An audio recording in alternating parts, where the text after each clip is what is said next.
Terus kenapa orang bilang suatu operator itu bagus padahal non meta? Karena mereka nemu beberapa hal yang tidak ditemukan pada operator meta. Sebagai contoh, Cruise Alter.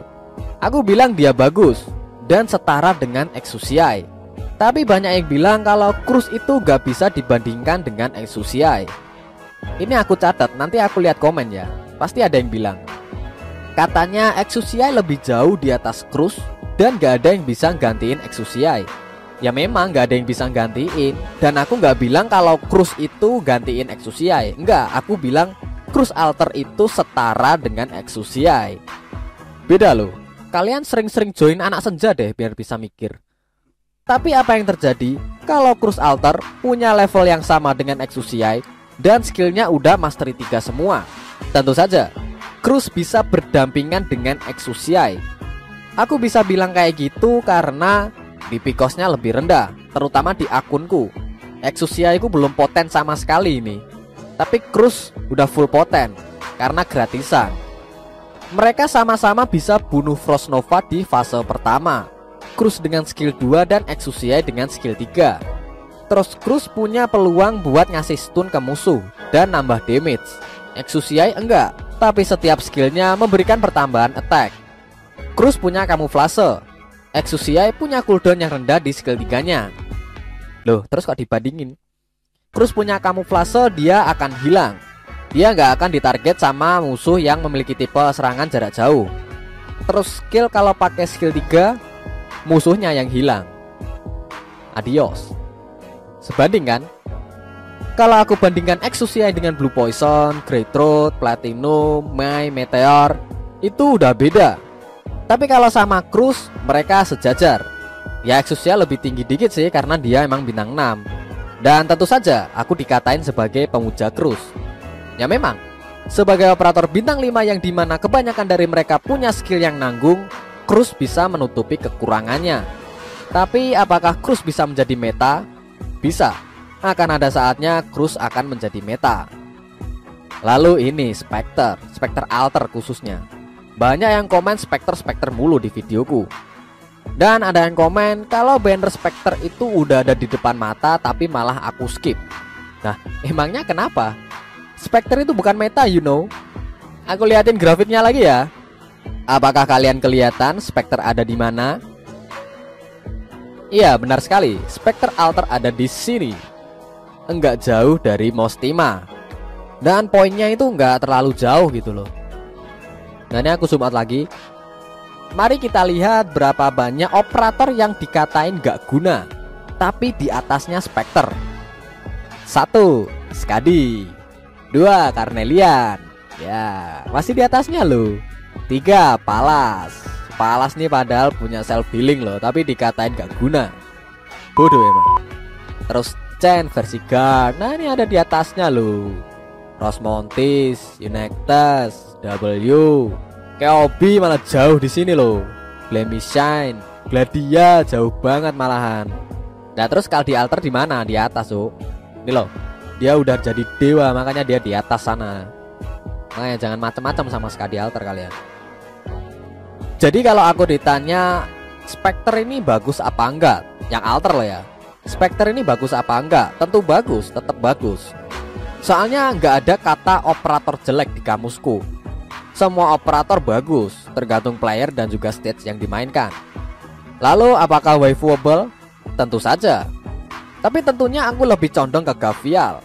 Karena Gavial Guard itu adalah salah satu permintaanku ke developer. Di samping skin cutter, skin saga, skin Rosmontis, Mostima Alter, dialog kalsi diperpendek dan lain sebagainya. Jelaslah aku milih Gavial Alter. Wong dia waifu aku dan operator pertama yang aku naikkan ke Elite 2. Kalau Spectre, enggak. Dia masih jauh banget. Emang sih dia masuk ke list waifu aku, tapi jauh banget di bawah gitu loh. Toh aku juga bukan orang yang mau koleksi operator limited. Link aja nggak aku urus, apalagi Spectre. Tapi kalau Spectre memang waifu kalian, silahkan full. Silahkan habisin Orundum buat dia. Kalau aku 30 full udah cukup lah ya. Gak usah banyak-banyak. 24 dari gratisan dan 6 nambah sendiri. Dah gak usah banyak-banyak, 30 aja. Ntar Gavial gak kebagian kalau aku ngepull banyak-banyak. ya kan? Oh ya, siapa lagi ya? Operator yang banyak nge-waifuin dia tapi dianggap remeh. Mari berpikir sejenak. Oh iya, Skadi versi Guard. Ini dia Skadi versi Guard. Elite 2 dong. Ya, Kia Skadi. Operator ini emang udah dilupain sampai dihina sama pemuja meta, sumpah beneran. Kalau ada yang build Skadi dan ada yang pakai Skadi itu, aku pernah lihat sih di mana ya, di YouTube kalau nggak salah. Itu ada yang pakai Skadi versi God itu malah dihina tuh sama viewersnya. Ya ampun.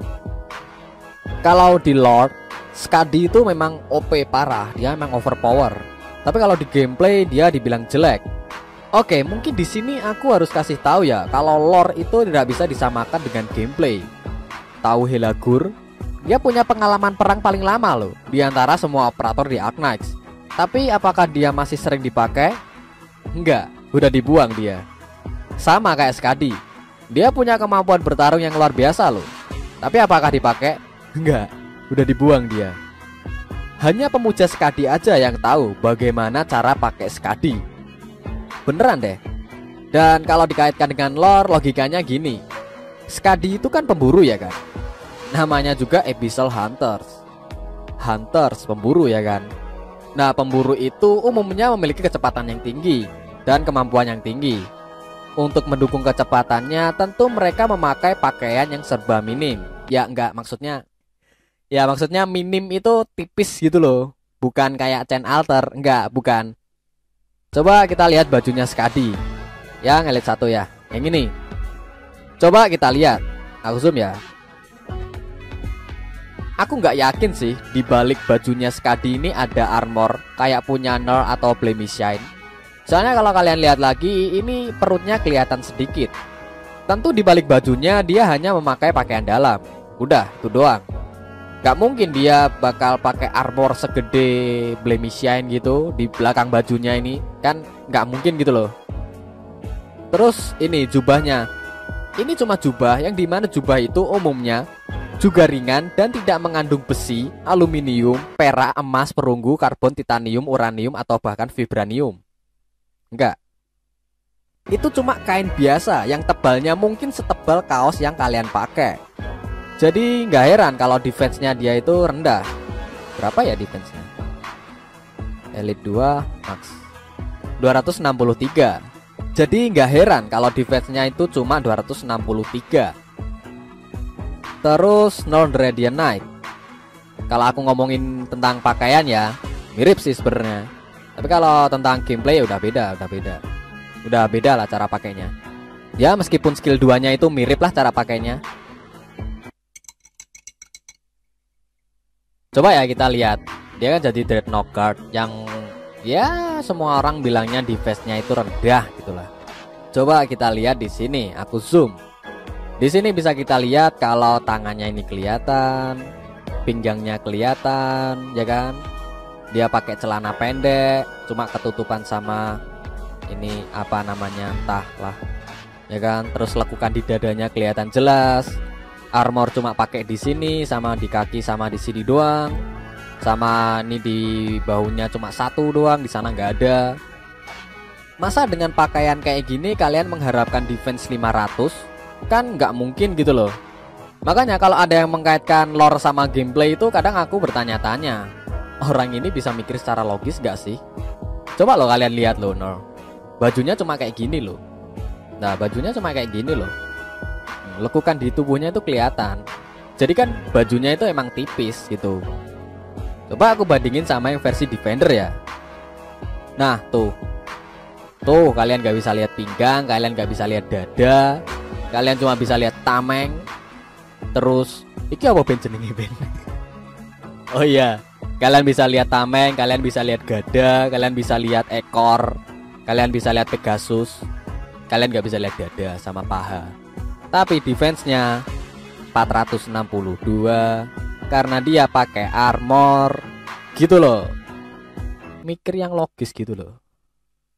Sama kayak Enforcer kemarin. Ada yang bilang kalau Enforcer itu nembakin angin. Sumpah aku ngakak sih aslinya. Sumpah aku ngakak ada yang bilang gini. Exusiai nembakin peluru, Ambriel nembakin peluru, Executor nembakin peluru, Enforcer nembak angin, cuk. Itu logikanya gimana gitu loh. Kalau Enforcer nembakin angin, buat apa dia ngisi ulang senjatanya gitu. Coba lihat deh animasi skill satunya. Dia ngisi ulang selongsong pelurunya loh. Terus kalau kalian lihat dengan teliti, itu ada arts berupa pecahan, yang dimana itu merujuk kepada ball bullet dari sebuah shotgun. Terus kalau kemampuan Skadi yang dikaitkan dengan waifu itu memang benar. Maksudnya dalam lore lah ya.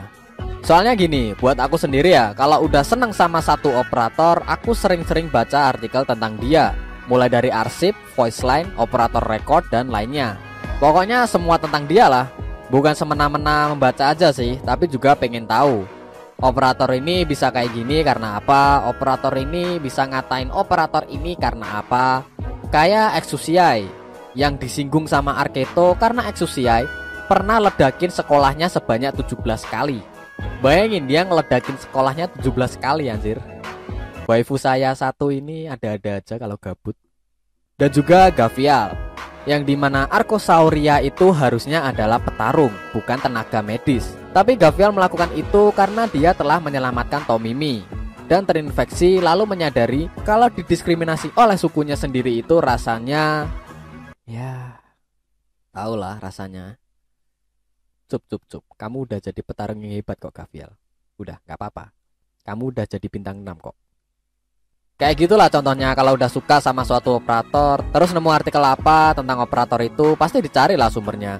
Terus mikir-mikir lagi, kenapa kemampuan operator ini seperti ini, kenapa Skadi bisa meningkatkan pertahanannya, kenapa Gavial jadi guard, kenapa Cruz bisa menjadi operator senior, dan yang lainnya. Jadi ya itulah pembahasan meta dan juga waifu. Operator apapun yang kalian pakai itu terserah kepada kalian. Udah aku bilang kan di video tentang squad kemarin, kalau kalian udah paham dengan operator yang kalian punya dan juga mekanik dalam game ini, maka kalian bisa memakai operator sesuka kalian. Mau kayak gimana pun terserah kepada kalian, selama kalian nyaman dan suka dengan operator yang kalian pakai. Mau pakai Vanguard semua silahkan, mau pakai sniper semua juga nggak apa-apa, mau pakai defender semua karepmu, mau pakai medic semua yo karepmu. Wes carane nyerang musuh piye, pikiran dewe. Gak perlu bergantung sama meta dan meta mulu. Meta nggak berguna kalau kalian nggak paham sama mekanik dan strategi di dalam game. Pernah ada yang tanya ke aku gimana caranya selesain WD8. Terus aku bales, coba lihat operatormu kayak gimana. Dan aku pun kaget, operatornya itu meta semua loh. Surtur ada, Tons ada, Kelsit ada. Intinya bintang 6 semua lah yang dia bawa. Tapi WD8 aja dia nggak bisa. Tentu bukan karena operatornya sih, tapi dia yang gak paham bikin strategi dan juga mekanik bosnya. Kalau dibilang newbie bukan sih, soalnya dia punya As dan juga W. Terus skin Angelina yang ini, yang POC ini, dia juga udah punya. Skin ini baru rerun di episode 10 besok loh, kalau gak salah ya, aku lupa. Jadi aku bisa bilang kalau dia ini sepuh sih, tapi punya skill issue, makanya. Baik, segitu saja BTA atau bacotan tentang Arknights episode kedua. Kalau kalian ada pendapat dan juga pertanyaan, silahkan tulis di kolom komentar. Aku minta maaf kalau aku ada salah dalam mengucapkan kata dan juga istilah. Terima kasih sudah menonton dan otsu.